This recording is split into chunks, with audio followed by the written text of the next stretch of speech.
नमस्कार आम प्रधान शिक्षक विभिन्न कार्यकलाप समन्वित एई वीडियो को आपण को सुस्वागतम। सरकार निर्देशावली अनुसार 5/8/2021 मसीह विद्यालय रे बहु दिन खाली पड़िथिबा तथा बहु प्रतीक्षारत प्रधान शिक्षक पदवी को अलंकृत करने को बहु आशा और आकांक्षा नहीं पदार्पण करथिले एई माटीरे एई वीर संतान श्रीजुक्त अक्षय कुमार जेना महोदय।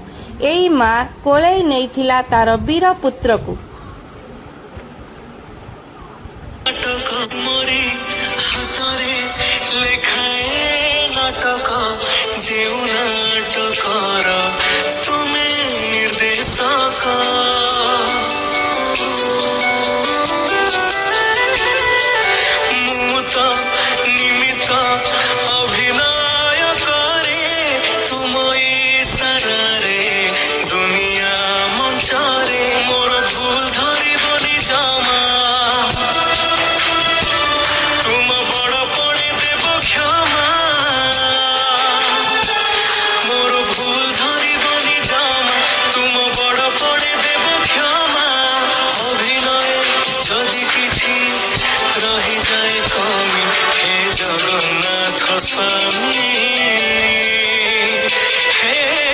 जगन्नाथ स्वामी मोरी हाथरे लेखाए नाटक जेउ नाटकर तुमे निर्देशक।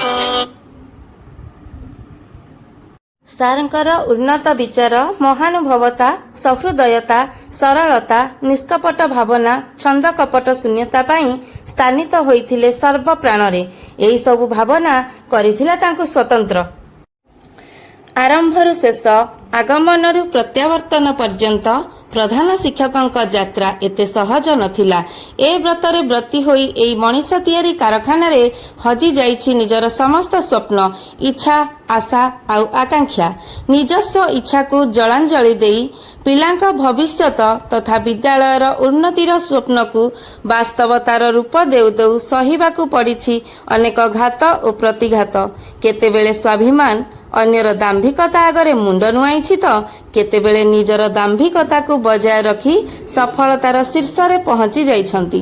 केतेबेले सरकार तथा अभिभावकंक ताली तो केतेबेले सुनिबाकू पड़िछि गाली। तथापि से सबको भ्रुक्षेप न करी सुनेली स्वप्न को साकार करिबा पाई अविरत भावरे कार्य करि चलिछंती। एई आशा नहीं दिने ना दिने सत हेब तांकर स्वप्न धर्मर हेब जय।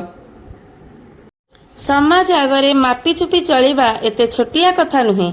आग पछ विचार भल मंद कलना एई गणना करि देइछि दृढ़। मन मरिछि किंतु मान रहिछि।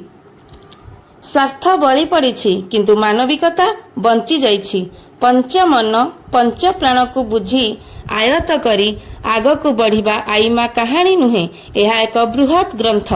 अनुभवी मनीषटीए ही केवल अनुभव करि परिबो। अंगे निभेइथिबा मनीष केवल हृदयंगम करि परिबो।